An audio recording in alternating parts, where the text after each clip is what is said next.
Today's lesson will be equations of linear relationships. This is lesson 2 in chapter 6. So you're going to be putting this on page 56 today and gluing this in. Equations of linear relationships. And so today we're going to be working with lines and how to graph them on the linear relationships and see if it does form a straight line, which it should. And so you're going to have to be very, very, very careful as you're plugging in your points. There's going to be some math involved today and remembering how to add and subtract integers. So we are going to be graphing on the example here on this first one here. I just want to take a look.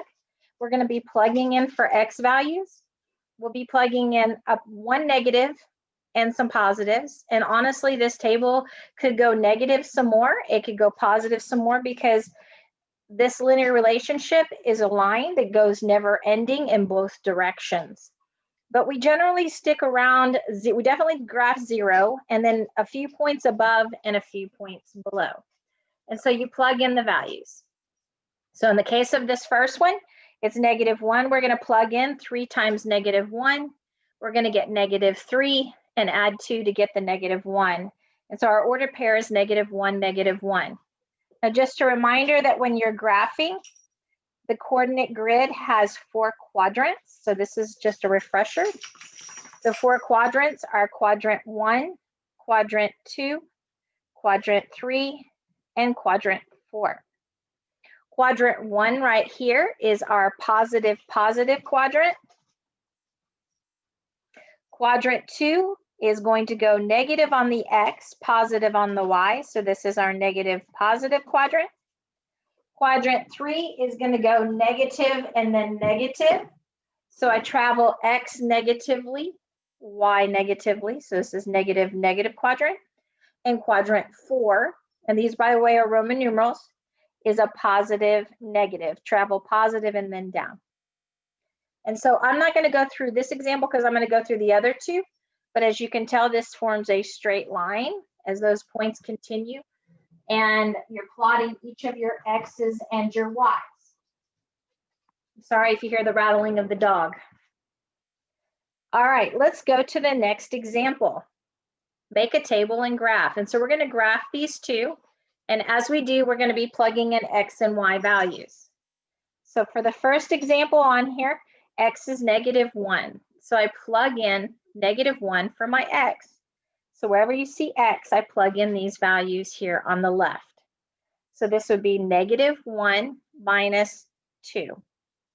Now, reminder on integers, when you're subtracting, you keep, change. So -1 will stay the same, and I'm going to change this to adding the opposite value. It becomes -1 plus -2, which is -3. So my first ordered pair at -1 would be located at when x is -1, y is -3. And I'm going to graph that. So going over here to 0, 0, it says I'm going to go left 1, down 3. Reminder, x is a left or right movement and y is an up or down movement. So -1 would go left 1, and then I'd go down 1, 2, 3, and I'd graph this first point right here, and that's my point. Next point, I plug in when x is 0. So I go back to the original equation here, x minus 2. So I'm going to plug in 0 minus 2. 0 minus 2, keep, change. 0 plus -2 would be -2. So my ordered pair would be 0, -2. So I start at 0, 0. It says I don't go left or right, my x value, but go down 2 on my y. So far, looks like a constant rate of change. Let's take a look at 1. Plug in 1, 1 minus 2. I'm going to keep, change. 1 plus -2 would give me a -1. So when x is 1, y is -1, 1, -1. I plot my point starting at 0, 0. I travel to the right 1, I go down 1. That's my point 1, -1. Last point to plug in is 2. And again, I'm going to plug into x, so it'd be 2 take away 2. I don't need to keep, change. 2 take away 2 is 0. So this last ordered pair that we have in the table is 2, 0. And reminder, this table could go 3, 4, 5, 6. It could go -2, -3, -4, and go the other direction. So 1, 2 to the right, and I don't go up or down. And now you notice it has made a line. Now, can I continue this line? It's going to go up 1, right 1, up 1, right 1. Going the other direction, I go down 1, left 1, down 1, left 1. I have a constant rate of change. I'm going to connect these points together. Constant rate of change is rise 1, run 1, rise 1, run 1. This is definitely positive slope. So if you think about slope dude or slope guy in the video that you watched, just a reminder, I'll put his face right here. Positive slope goes up, up, up. Negative, he's coming down. This is positive slope. I'm going to describe it as x increases by 1.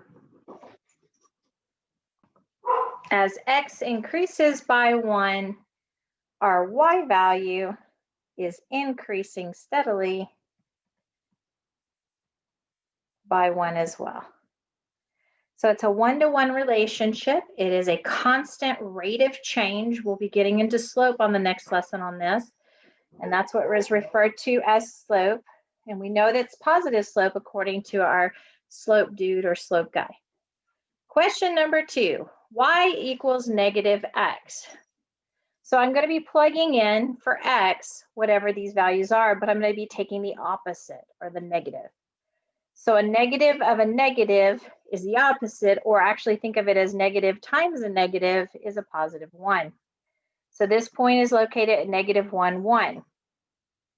Plugging in 0, negative of my 0. Well, you can't have -0, it's just 0. 0 is neither positive or negative, so this is located at the point 0, 0, which is the point of origin. When x is 1, I get negative of my 1, so that's just -1. So that'd be 1, -1, that's my xy. Plugging in 2, that'd be a negative of 2. So that's just -2. So my ordered pair or point location would be 2, -2. And again, I'm just graphing some points just so I can see the pattern. I start at 0, 0. It says I go left 1 and up 1. Reminder that you go left or right first, then up or down according to the y because of our x and y values. The next point is the point of origin located at 0, 0. Third point is at travel 1 to the right, 1 down. Last point is travel 2 to the right, 2 down. And if you notice, it has the same pattern. Go down 1, go over 1, go down 1, go over 1. And that's because as x increases by 1, so this is increased by 1 each time. I know it's increasing by 1. Let me move this over a little bit. Y is not increasing this time, but actually decreasing. Decreases by, and in this case, 1. Now, it doesn't always increase by 1, decrease by 1. It can increase by 2, decrease by 5.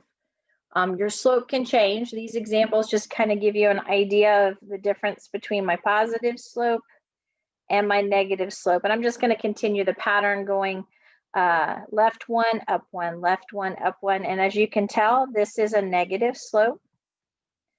So going back to our slope guy or slope dude, it's the negative part where you're going downhill. And we'll connect those points together. And we have our negative slope. So this is what you're going to be doing on the lesson. For lesson 2, you're going to be putting values. You're already going to be given your x's. We're just going to use a few of them, and don't skip around. You want to go consecutive, which means in order. And then you'll be plugging in a value for x and solving to get y, getting your ordered pairs, and then graphing it. And so this is it for lesson 2, and we'll look forward to the next lesson.